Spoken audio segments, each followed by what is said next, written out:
ആയുർവേദത്തിലെ ഒരു പ്രധാന ചൂർണ്ണമാണ് രാസ്നാദി ചൂർണ്ണം. ഇത് പ്രത്യേക രീതിയിൽ ഉപയോഗിച്ചാൽ ജലദോഷത്തിനും കഫക്കെട്ടിനും മരുന്നാക്കാം. ആയുർവേദ പ്രകാരം വാതപിത്ത കഫദോഷങ്ങളാണ് രോഗങ്ങൾക്ക് കാരണമായി പറയുന്നത്.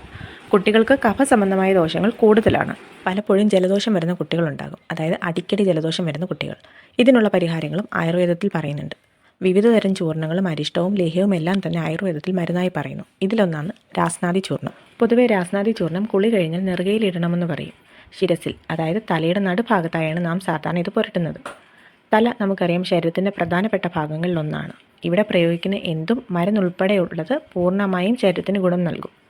ചെടിയുടെ വേരിൽ വെള്ളവും വളവും വയ്ക്കുന്നത് പോലെ എന്ന് വേണമെങ്കിൽ നമുക്ക് പറയാം. ആയുർവേദത്തിൽ ശിരസിൽ പ്രയോഗിക്കുന്ന ധാര, വസ്തി പോലുള്ളവയ്ക്ക് പ്രാധാന്യമേറുന്നതിൻ്റെ കാരണവും ഇതാണ്.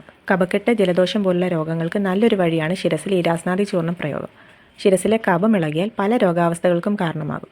പൊടിയുടെ അലർജി, രാവിലെ എഴുന്നേറ്റാൽ ഉണ്ടാകുന്ന തുമ്മൽ, കുട്ടികൾക്കുണ്ടാകുന്ന പനി, ജലദോഷം തുടങ്ങിയ പല രോഗങ്ങൾക്കും കാരണമായി വരുന്നത് ഇളകുന്ന കഫം തന്നെയാണ്. ഇതിനുള്ള നല്ലൊരു പരിഹാരമാണ് നെറുകയിൽ. കഫശല്യവും ജലദോഷവും നീങ്ങാനായിട്ട് രാസ്നാദി പൊടി പ്രത്യേക രീതിയിൽ നമുക്ക് ഉപയോഗിക്കാം. രാസ്നാദി ചൂർണ്ണം നാരങ്ങാനീരിൽ കലക്കുക. ഇത് മൂക്കിന് ഇരുവശത്തായി പുരട്ടുക.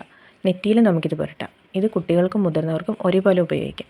ജലദോഷം, കഫക്കെട്ട്, സൈനസൈറ്റിസ് എന്നീ പ്രശ്നങ്ങൾക്കെല്ലാം ഇത് നല്ല മരുന്നാണ്.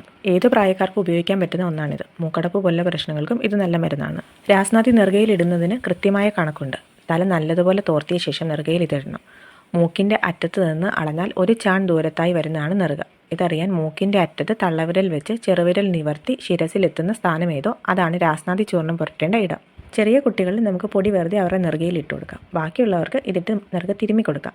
കഫത്തിൻ്റെ ഉപദ്രവം വല്ലാതെ ആയെങ്കിൽ വൈകിട്ട് മേൽ കഴിയ ശേഷം നമുക്കിത് നെറുകയിൽ തിരുമ്മി കൊടുക്കാം. കഫക്കെട്ടും ജലദോഷവും ഉൾപ്പെടെ കഫ സംബന്ധമായിട്ടുള്ള പ്രശ്നങ്ങൾക്ക് ബുദ്ധിമുട്ടുന്നവരാണെങ്കിൽ ഇനി രാസ്നാദി ചൂർണ്ണം ഒന്ന് പ്രയോഗിച്ച് നോക്കൂ.